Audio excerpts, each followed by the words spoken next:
서울 근교에 살고 있는 30대 돌싱녀입니다.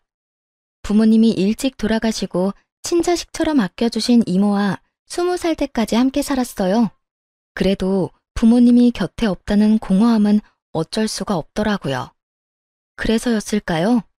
사랑한다고 세상 누구보다 아껴주겠다는 남편의 말이 더욱 달콤하게 느껴졌죠. 고등학교 선생님으로 일하던 어느 날 비가 많이 왔어요. 우산이 없는 저를 데리러 온 남편의 모습을 보면서 이 사람과 결혼해야겠다는 생각이 들더라고요. 그까짓 우산이 뭐라고 그 중요한 결정을 덜컥 해버렸는지. 지금 생각해보면 참 한심하기도 하지만 그땐 정말이지 다정스러운 남편을 많이도 사랑했습니다. 결혼은 생각보다 순탄하게 진행되었어요. 시댁에서는 가정을 문제 삼기보다도 선생님이라는 직업에 만족한 듯 했죠. 결혼을 준비하며 단 한 번도 부모님이 계시지 않다는 이유로 홀대받거나 무시를 당하는 일은 없었어요. 그렇게 가족이 생겼고 시댁에 가는 것도 좋더라고요. 새로운 가족이 생겼다는 생각에 말이에요. 특히 어머님이 너무나도 좋았습니다. 시댁에 갈 때마다 그 흔한 시집살이 한 번 없이 늘 따뜻하게 맞이해 주셨거든요. 저희 왔어요. 잘 지내셨어요, 어머님? 보고 싶었어요. 나도 보고 싶었단다. 아가, 잘 지냈니? 얼굴이 왜 이래? 요즘 애들이 힘들게 하니? 아니요. 시험 기간이라 애들 따라 좀 예민해져서 이래요. 이 시기만 지나면 또 괜찮아지니까 걱정하지 마세요. 그나저나 어머님, 지금 저녁 준비하시는 거죠? 제가 뭘 좀 하면 될까요? 아니야. 다 했는걸. 어서 가서 쉬어. 이렇듯 손에 물 한 방울 묻히지 않게 해주는 시모가 있어서 시댁을 방문하는 건 늘 따뜻함 투성이었고 그래서 감사했죠. 그런데 시댁과 가까워질수록 이건 아니다 싶은 것이 자꾸만 생겨나더군요. 그건 바로 시부가 시모를 대하는 태도였어요. 시부는 한마디로 꼰대 가부장적인 사람이었는데 가장이라는 이유로 시모를 부려먹는 것을 넘어 괴롭히는 것에 가깝더라고요. 가만히 앉아 손 하나 까딱하지 않고 물 한 잔도 시모에게 떠오라 시켜먹는 것은 물론 시모의 머리부터 발까지 온갖 트집을 잡곤 했죠. 아주 숨쉬는 것만큼이나 자주 일상적으로요. 어이, 아침에 거울도 안 봤어? 애들도 왔는데 머리 꼬락서니가 그게 뭐야? 왜요? 그렇게 보기 싫어요? 나름 한다고 한 건데요. 나름으론 안 되지. 최선을 다해야 그나마 볼만한 걸 아직도 몰라? 아무리 나이 먹은 할망구라고 해도 좀 꾸미고 살아. 늘 그렇게 우중충한 모습으로 그러고 있으니 내가 집에 있고 싶겠어? 정작 시부 본인은 지난밤 새라도 다녀갔는지 다 뻗친 머리에 옷차림도 민소매 러닝 차림이었고 바지 역시 손에 집은 걸 막 입은 듯한 차림이었는데 말이죠. 그러면서 시모에게는 갖은 핀잔을 해대는 시부를 이해할 수 없었지만 더 이해가 되지 않는 것은 남편이었죠. 남편은 그 상황이 당연하다는 듯 신경도 쓰지 않더라고요. 아무리 이런 상황을 보며 자랐다고는 해도 보통은 엄마에게 불쌍한 마음이 생겨서 더 신경 쓰고 잘해주기 마련 아닌가요? 남편은 그런 마음이라곤 눈꼽만큼도 없는 듯 태연하게 받아들이더라고요. 여보, 당신이라도 어머님께 신경 좀 써드려. 어머님도 여자고 위치가 있는데 내 앞에서 매번 아버님한테 그런 취급 당하시고 얼마나 속상하시겠어.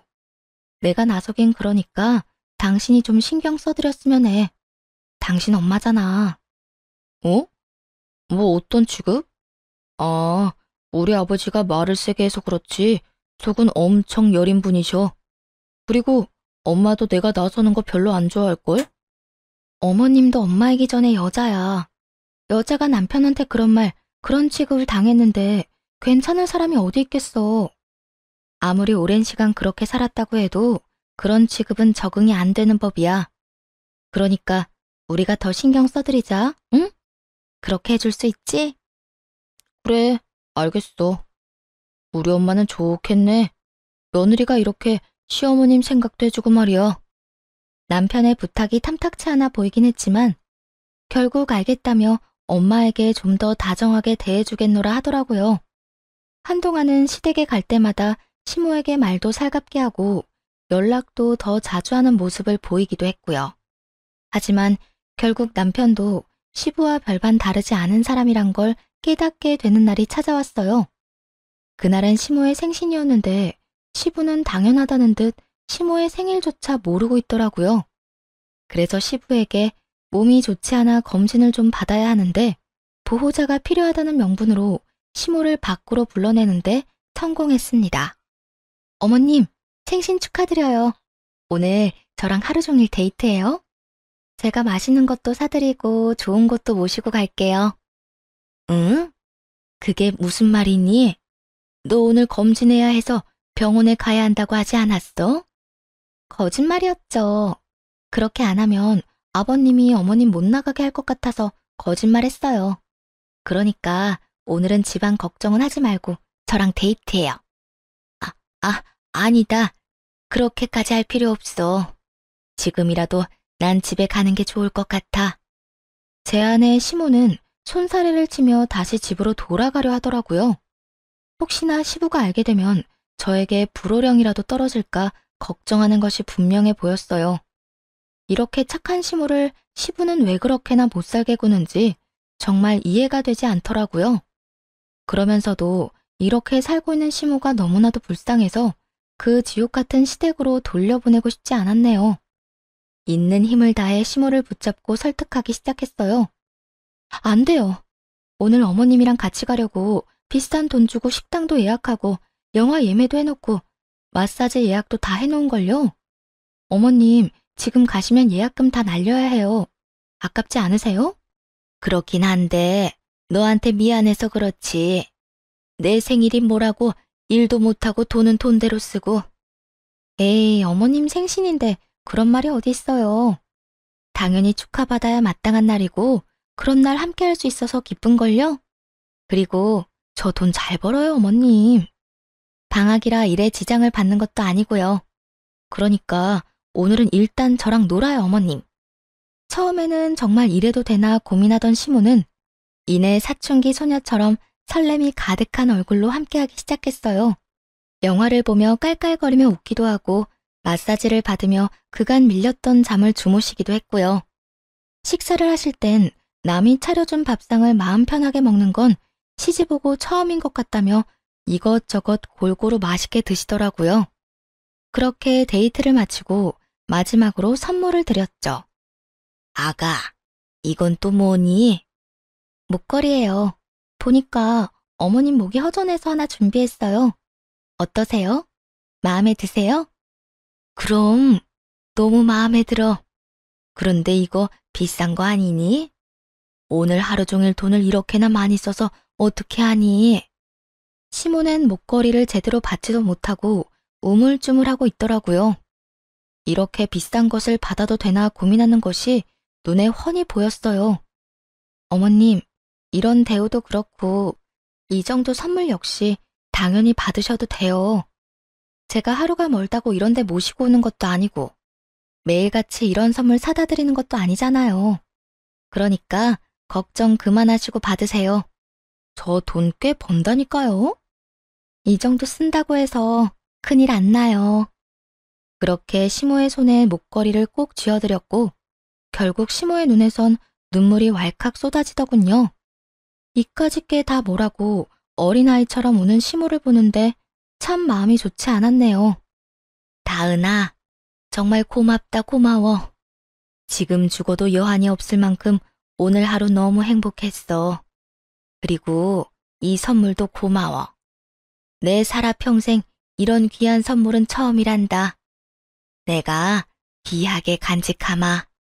어머님, 제가 앞으로 더 잘 모실게요. 그러니까 그만 우세요. 남들이 보면 제가 집이라도 한 채 사드린 줄 알겠어요. 농담이 아니고 지금은 집보다 이 목걸이가 더 좋구나. 하여튼 고맙다. 정말 고마워. 그렇게 시모를 모셔다 드리고 많은 생각이 들더라고요. 시대가 바뀌어 인식이 달라졌는데도 시모는 분명 부당 대우를 받는 것이 확실했어요.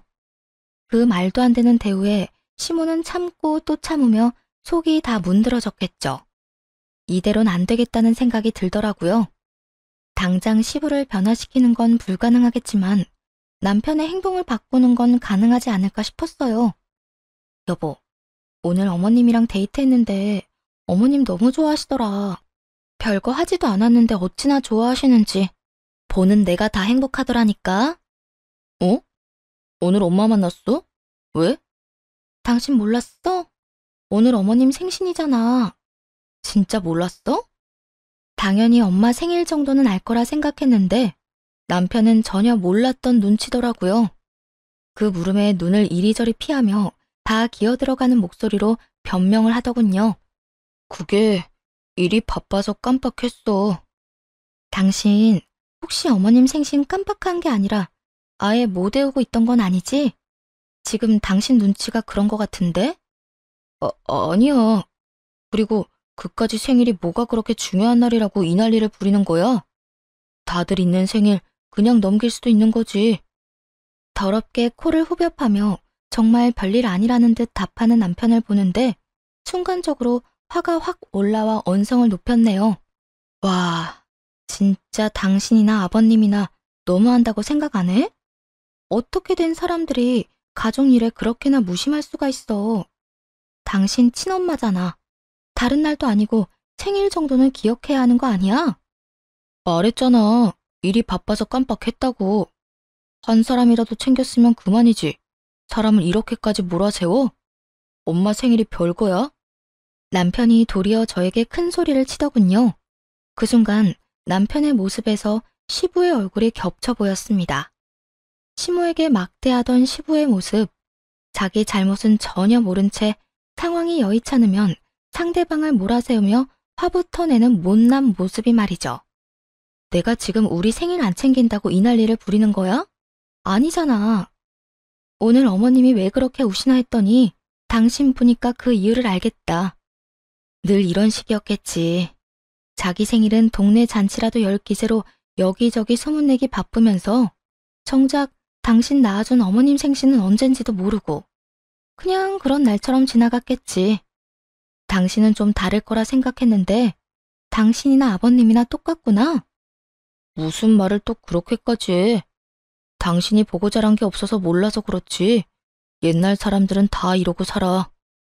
남편이랑 자식 챙기느라 자기 생일은 언제 지나가는지도 모른 채 그러고 산다고. 뭐? 지금 뭐라고 그랬어? 내가 뭐 어떻게 자라?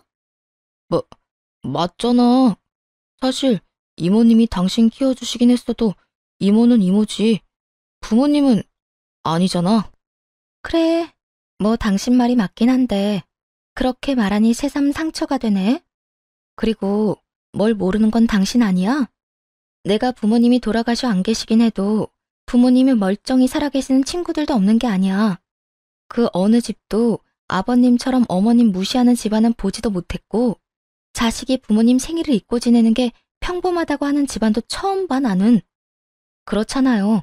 자식들이 사는 게 바쁘다 보면 부모님 생신을 어쩌다 잊고 지나갈 순 있다고 생각합니다. 먹고 살기 힘든 세상이잖아요. 하지만 그렇다고 해서 잊고 사는 것이 당연한 것은 아니죠. 게다가 아예 기억할 생각조차 없다는 게 더 충격이었어요. 화가 나기도 했고요. 그래도 이 말이 틀렸다고 생각하지는 않았는지 남편은 급하게 말을 바꾸더라고요. 다른 집이 뭐가 그렇게 중요해? 우리는 이렇게 평생을 살아왔어. 그리고 당신은 그런 우리 집에 시집 왔고. 그러니까 앞으로 엄마 일로 입대지 말고 뭘 바꿀 생각도 하지 마. 괜한 일 만들지 말라고. 그러니까 당신 말은 앞으로도 전혀 변할 마음조차 없다는 거네? 변할 이유가 없는데 내가 왜 변해야 해? 그리고 막말로 당신도 시어머니랑 거리 두고 지내면 편하잖아. 시부모님 생신 챙기고 잘 보이려고 노력하고. 이런 거 다른 집은 귀찮아서 난리던데 당신은 왜 못해서 이 난리냐고. 당신이 한평생 외롭게 살았던 건 알겠는데 당신이 그렇게 잘한다고 해도 우리 엄마가 당신 엄마가 되진 않아. 그러니까 쓸데없는 짓 그만해. 남편의 말이 틀린 건 아니었지만 아픈 곳을 아무렇지도 않게 콕콕 찔러대는 모습이 참 밉더라고요. 변하려는 의지가 전혀 없는 모습이 실망스럽기도 했고요. 덕분에 내가 오늘 많은 걸 알게 됐네. 내가 시집온 집안이 어떤 집안인지, 그리고 당신 본 모습이 뭔지까지. 그런데 있잖아. 나 한평생 외롭게 살진 않았어. 가끔 공허한 마음이 들었던 건 사실이지만 당신이 생각하는 것처럼 외롭고 불쌍하게 자라진 않았다고. 우리 이모가 충분히 큰 사랑 줬고 이모부가 다른 아빠들보다 더 딸바보처럼 날 대해줬어. 그러니까 앞으로 그딴 말 함부로 하지 마.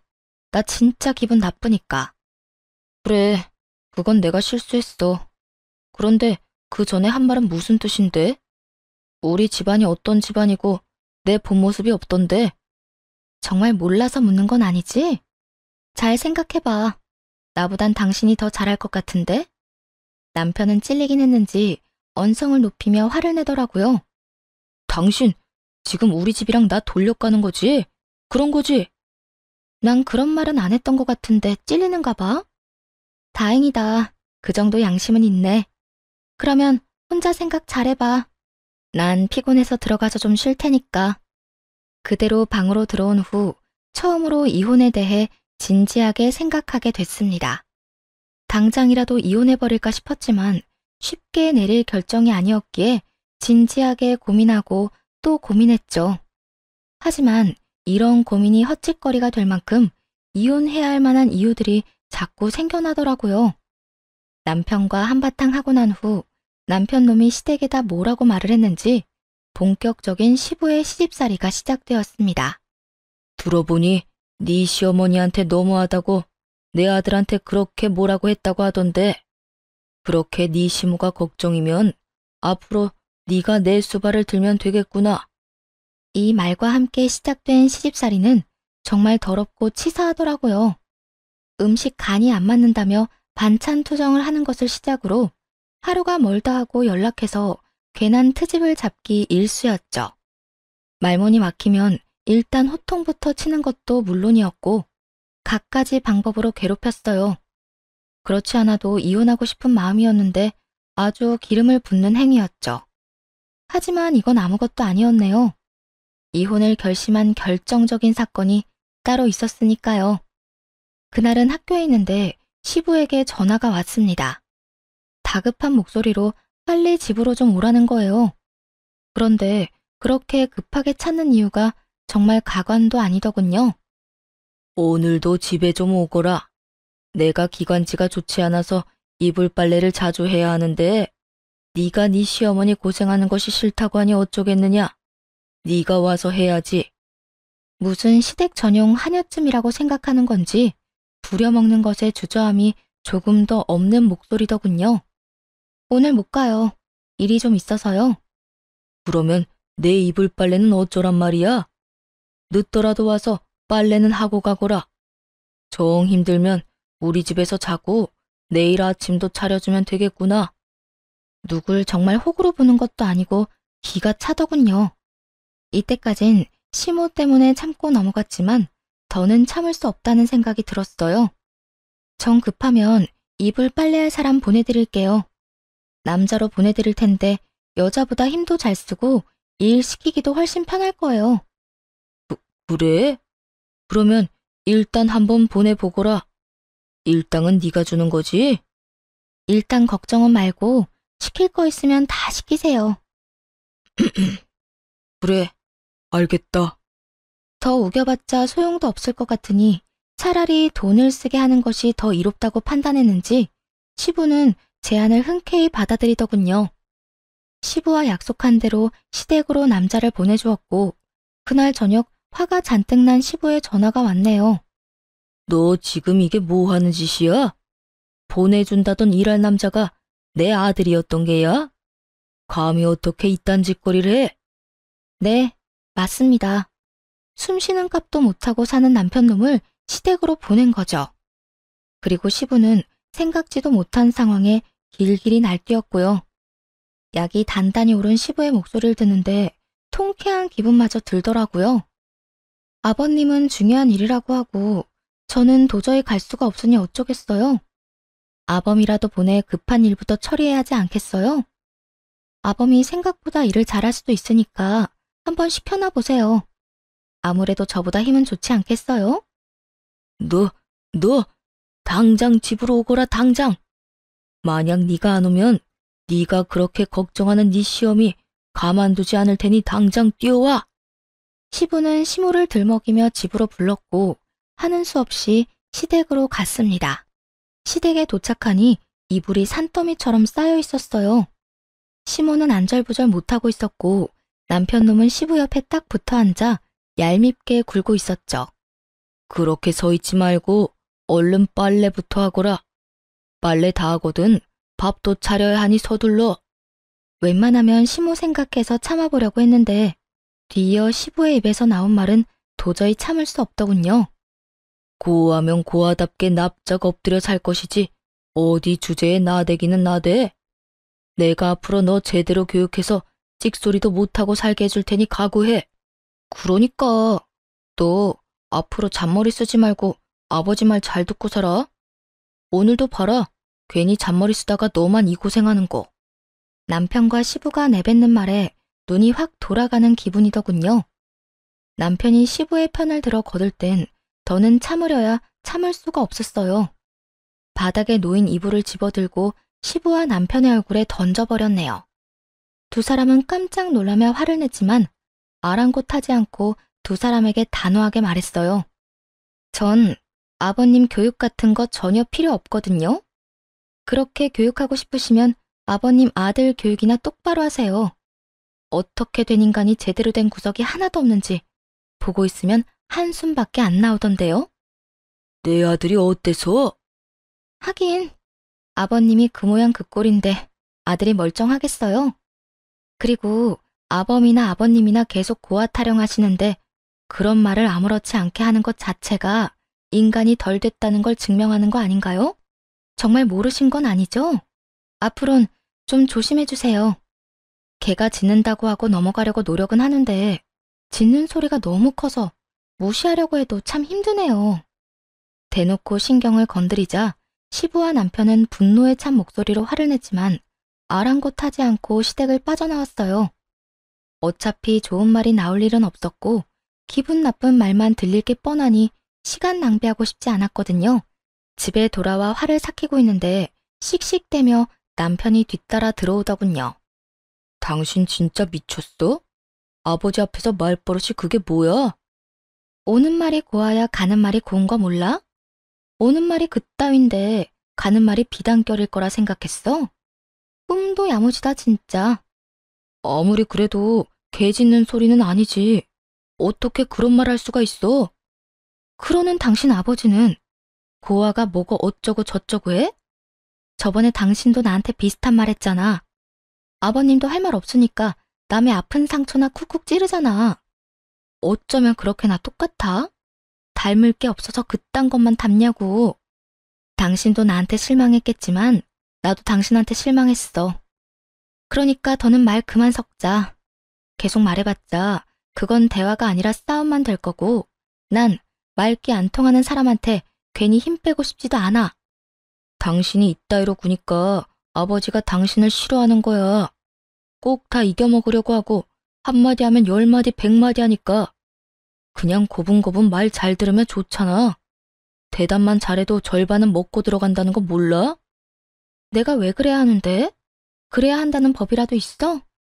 당신이 원하는 와이프가 어떤 사람인지 모르겠지만 난 그런 와이프 될 자신 없어. 그러니까 나한테 바라지도 마. 알겠어? 남편은 더는 말하기 싫다는 듯 한숨을 푹 쉬고 고개를 내젓더니 시부가 전화라는 기쁘기 그지없는 소식을 이야기하기 시작했어요. 내가 너랑 무슨 말을 하겠냐. 이렇게 말이 안 통하는데. 하여튼 아버지가 앞으로 우리 집에 오지도 말래. 꼴도 보기 싫다고. 고맙다고 전해줘. 그렇지 않아도 앞으로 또 부를까봐 시비 걸리면 어쩌나 했는데 이렇게 먼저 나서서 오지 말라고 해주시니 동네 잔치라도 열고 싶네. 남편은 시댁에 못 가는 게 무슨 벌이라도 되는 양 말했지만 얼마나 멍청한 생각인지 모르겠네요. 저야말로 시댁에 절대로 가고 싶지 않았는데 먼저 오지 말라고 해주시니 진심으로 고마울 따름이었죠. 그 후 남편과의 사이는 파국을 맞았고 이혼을 결심하게 되었어요. 그러는 와중에도 시모가 걱정되더군요. 분명 시부에게 더 부당한 대우를 당하며 괴롭힘을 당할 것이 뻔했으니까요. 하지만 해줄 수 있는 게 없다는 게 참 안타까웠네요. 그래서 시간이 날 때마다 시모에게 연락을 하거나 따로 만나 시간을 보냈습니다. 그때마다 시모는 시부의 눈치를 살피곤 했지만 그 시간만큼은 정말 즐겁고 기다려진다고 하시더라고요. 어린 아이처럼 행복해 하시는 시모에게 차마 이혼 이야기를 꺼내지는 못하겠더라고요. 그러던 어느 날 시부에게서 뜻밖의 연락이 왔습니다. 너 지금 어디냐? 밖인데 무슨 일이세요? 잘 됐구나. 밖에 있는 김에 집에 좀 급히 오거라. 여기 널 보고 싶어하는 손님이 와 있으니 지금 당장 서둘러 와. 전화할 말을 마친 시부는 대답할 틈도 없이 전화를 끊어버리더군요. 기다리는 손님이 있든 말든 그냥 가지 말까 생각도 했지만 묘하게 가야 할 것 같은 기분이 들었어요. 그래서 시댁으로 갔고 그곳에서 차마 두 눈 뜨고 볼 수 없는 광경을 마주하게 되었습니다. 이리 와서 인사하거라. 앞으로 나랑 같이 살 사람이다. 정리하자면 둘째 어머님 정도가 되겠구나. 시모가 눈은 뜨고 지켜보고 있는 자리에서 다른 여자를 소개하더니 시부의 정신 상태가 의심스러웠어요. 완전히 미쳐버린 게 아니고서야 조선시대도 아닌데 상간녀를 이렇게 당당하게 소개하다뇨? 그런데 시부의 미친 짓은 그것뿐만이 아니었어요. 상간녀의 목에는 제가 시모에게 선물했던 목걸이가 걸려 있었죠. 저기요, 그 목걸이 혹시 아버님이 주셨나요? 그런데 왜? 아버님, 이 목걸이 어머님 거잖아요. 시부는 제가 그 목걸이를 선물했다는 사실조차 모르고 얼굴까지 붉히며 발끈했어요. 무슨 소리 하는 거야? 이건 내가 내 돈 주고 사서 선물해 준 거야. 거짓말하지 마세요. 이거 제가 어머님 생신 선물로 드린 건데 그걸 모를 리가요. 똑같은 목걸이일 수도 있지. 왜 생사람을 잡는 거야? 그래요? 제가 사드린 목걸이에는 펜던트 뒤편에 이니셜이 새겨져 있는데 한번 확인해 봐도 될까요? 아니라면 안 보여줄 것도 없잖아요. 상간녀도 진실이 궁금했는지 펜던트 뒤를 확인하더군요. 이내 진실을 알게 되고도 상간녀는 팔짱을 끼고 이러더라고요. 그래서 지금 그걸 다시 내놓으란 거야, 뭐야? 잘 알고 계시네요. 내놓으세요. 그쪽 거 아니거든요. 그딴 저렴한 목에 걸리라고 몇 날 며칠 고민해서 산 목걸이가 아니라고요. 이 집 며느리가 되바라졌단 이야긴 들었는데 이 정도일 줄은 몰랐네.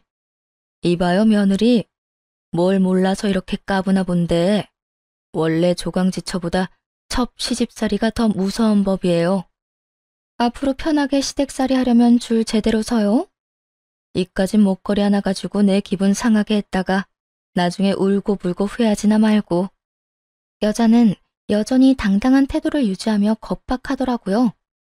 고작 그런 말들로 저를 겁먹일 수 있다고 생각한 게 참 가소로웠지만요.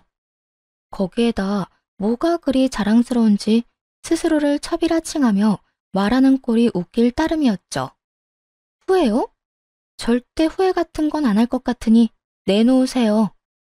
이까지 목걸이 주면 그만인 건데 이거 어쩌지? 며느리가 이따위로 나오니 더 주기 싫은데. 그래요? 그러면 제가 직접 가지고 오면 되죠 뭐. 여전히 당당하게 서 있는 상간녀에게 다가가 목걸이를 잡아 뜯어버렸어요. 상간녀는 악 소리를 내며 목을 감싸지더라고요.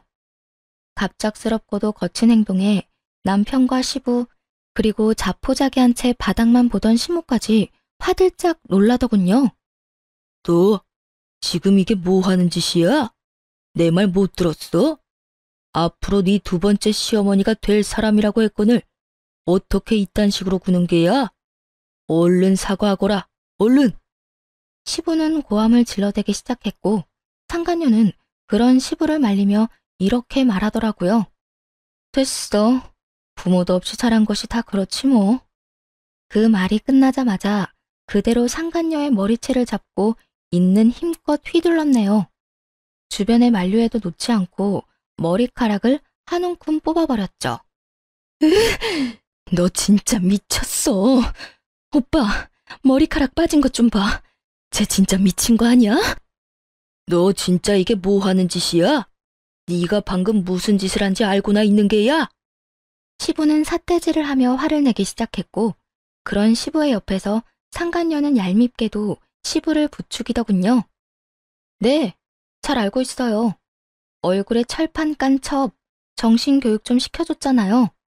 아줌마, 정신 차려요. 어디서 첩 주제에 조광지처 앞에서 고개 빳빳이 쳐들고 할 말 못할 말 다 짓거리고 있어요? 못하는 말 없이 내뱉던 상간녀도 무서웠는지 입을 꾹 다물고 가만히 있더라고요.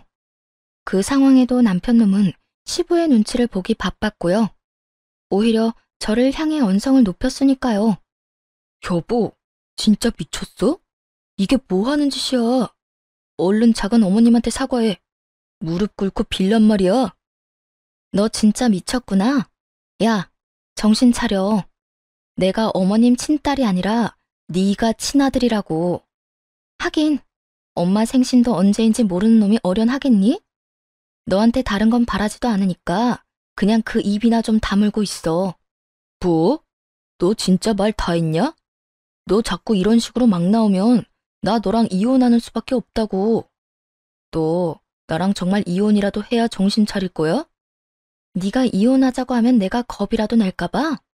착각하는가 본데 그렇지 않아도 너랑 이혼하려고 준비하고 있었거든? 그러니까 너도 고민하지 말고 이혼할 준비나 해. 당신 홧김에 지금 이혼 들먹이나 본데 이래봤자 당신한테 이로울 게 하나도 없다는 거 몰라? 그냥 지금이라도 무릎 꿇고 빌어. 그러면 아버지랑 작은 어머님도 다 용서해 줄 거니까 말이야. 말귀 못 알아듣니? 나 이혼할 거라니까. 헛소리 그만하고 이혼 준비나 해. 남편은 이런 상황은 예상하지도 못했다는 듯 당황한 기색이 역력하더라고요. 자신이 한 짓거리와 시부가 한 짓거리가 있는데도 제가 참고 살 거라 믿어 의심치 않는 남편의 꼴이 기가 차기도 하고 웃기기도 했어요.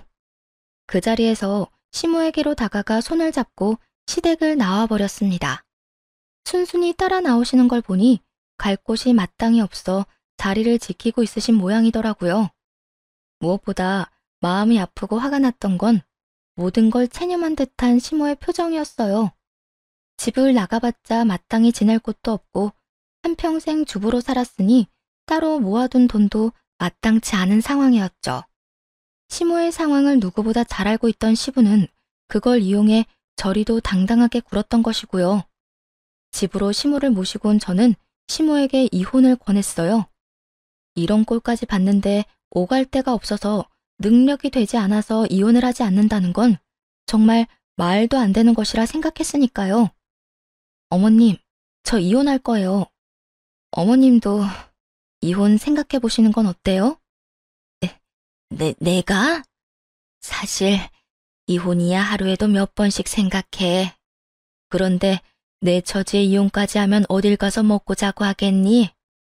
내가 능력이 있는 것도 아니고 모아둔 돈이 많은 것도 아닌데 말이다.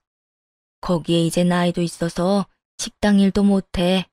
받아주지도 않을 거야. 역시나 시모가 하고 있는 걱정은 예상과 같았죠. 시모의 손을 붙잡고 이혼 후에도 행복할 수 있는 미래를 알려드렸네요. 어머님, 요즘 세상이 많이 좋아졌어요. 이혼만 결심하시면 어머님이 지난 세월 동안 집안에서 열심히 밥하고 설거지 하시며 아버님 뒷바라지 하신 거 돈으로 다 받아낼 수 있어요. 재산 분할이라는 명목으로요. 그것뿐만이 아니에요. 지금 아버님 외도 저지르는 걸로 위자료도 받을 수 있어요.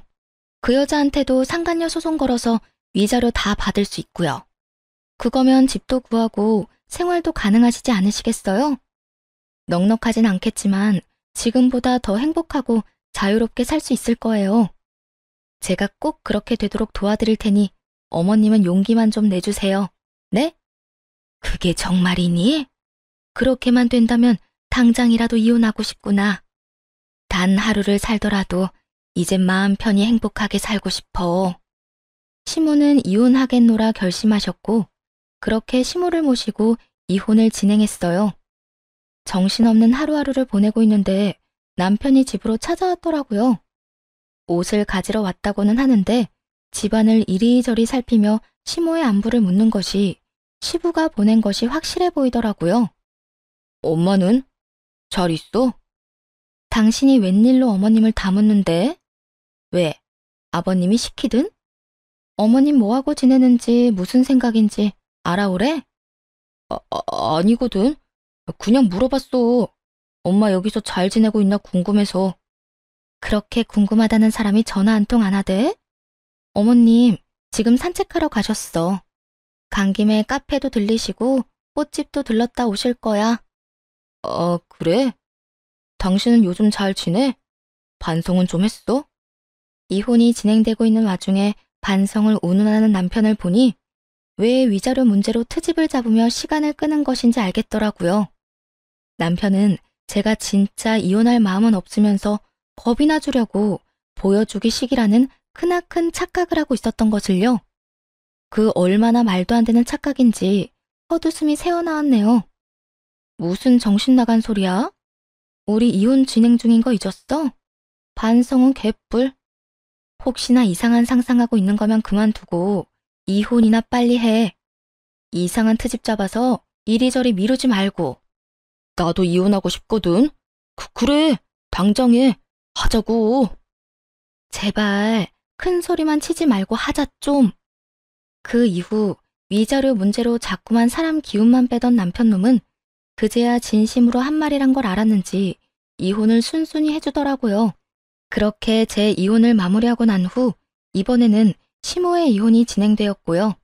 그때 전 시부에게서 연락이 오더라고요. 몸이 많이 아파 병원이라면서요. 잘 지내냐? 저야 잘 지내고 있어요. 새로운 부인이랑 잘 지내세요? 우리 아들한테 연락 못 받았니? 내가 몸이 많이 좋지 않아서 지금 입원해 있다. 너도 알지? 내가 당뇨가 심했다는 거. 최근에 급격하게 상태가 안 좋아져서 입원한 지 꽤 됐어. 아, 그러셨어요? 전혀 몰랐어요. 많이 안 좋으세요? 그 녀석 다 연락했다고 하더니 거짓말이었구나. 생각보다 몸이 많이 안 좋아. 그래서 말인데 네 시어머니 모시고 병원으로 좀 와줄 수 있겠니? 내가 꼭 하고 싶은 말이 있어서 그래. 어떻게 보면 당연한 일이기도 했어요. 이때껏 시부의 몸 관리는 시모가 다 해주고 있었거든요. 시부 본인보다 몸 상태를 더 잘하는 시모가 사라졌으니 멀쩡할 리가 없었죠. 그렇다고 상간녀나 전 남편이 수발을 잘 들었을 리도 없었고요. 당뇨는 무엇보다 관리가 중요한데 전혀 관리가 되지 않으니 시부의 몸 상태는 보지 않아도 뻔했었죠. 이 와중에 전 남편의 소름 끼치는 행동이 무엇인지 아세요? 시부가 아프고 위독하다는 사실을 시모에게 일부러 알리지 않았다는 것이죠.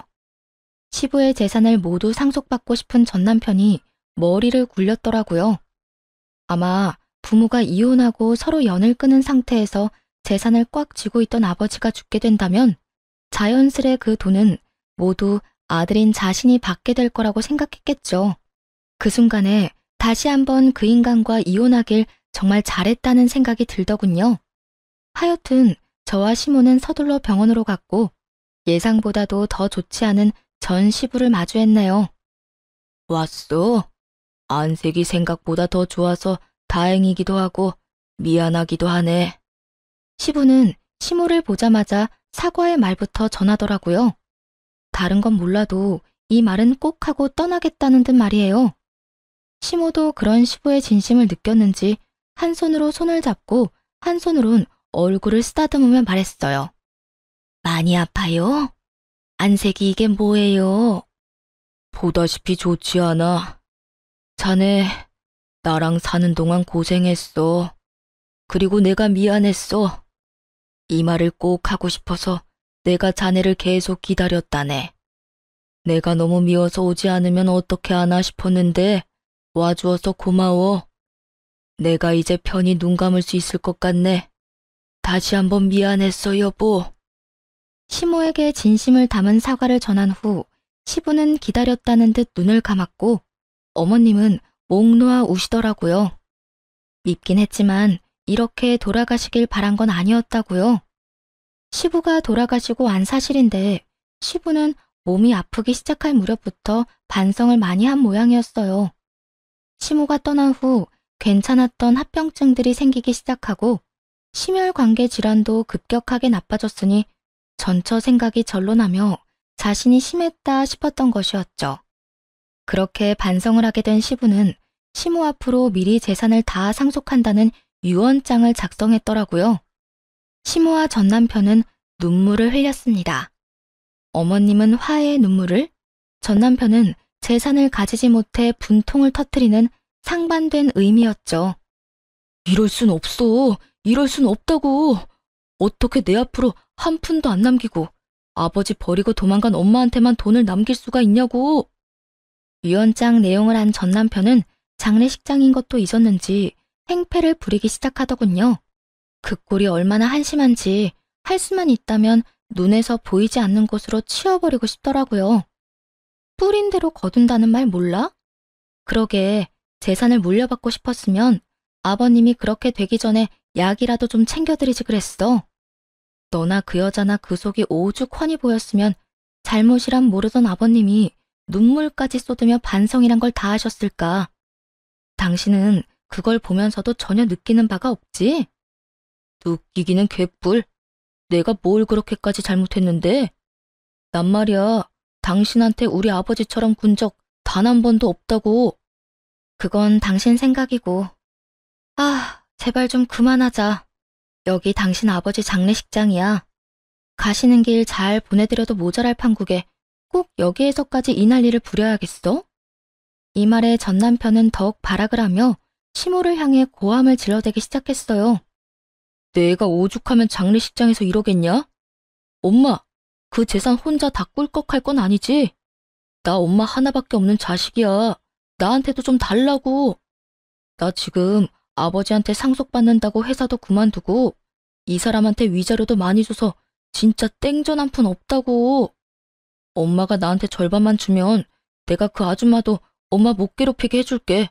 그 아줌마도 병수발 다 들었더니 땡전 한 푼 못 받았다고 난리가 났다고. 낙동강 오리알 신세가 되어버린 전 남편과 상간녀는 그야말로 약이 단단히 오른 상태더라고요. 전 남편은 그런 상황을 역이용해서 어머님에게 재산 뜯어갈 생각에 열심히 설득하기 시작했죠. 아마 예전에 자포자기한 채 무기력하던 시모였다면 이까짓 재산 있어서 뭐 하겠냐고 하며 전 남편이 원하는 대로 해줬을지도 몰라요. 하지만 어머님은 변했고 마음마저 단단해진 상태였습니다.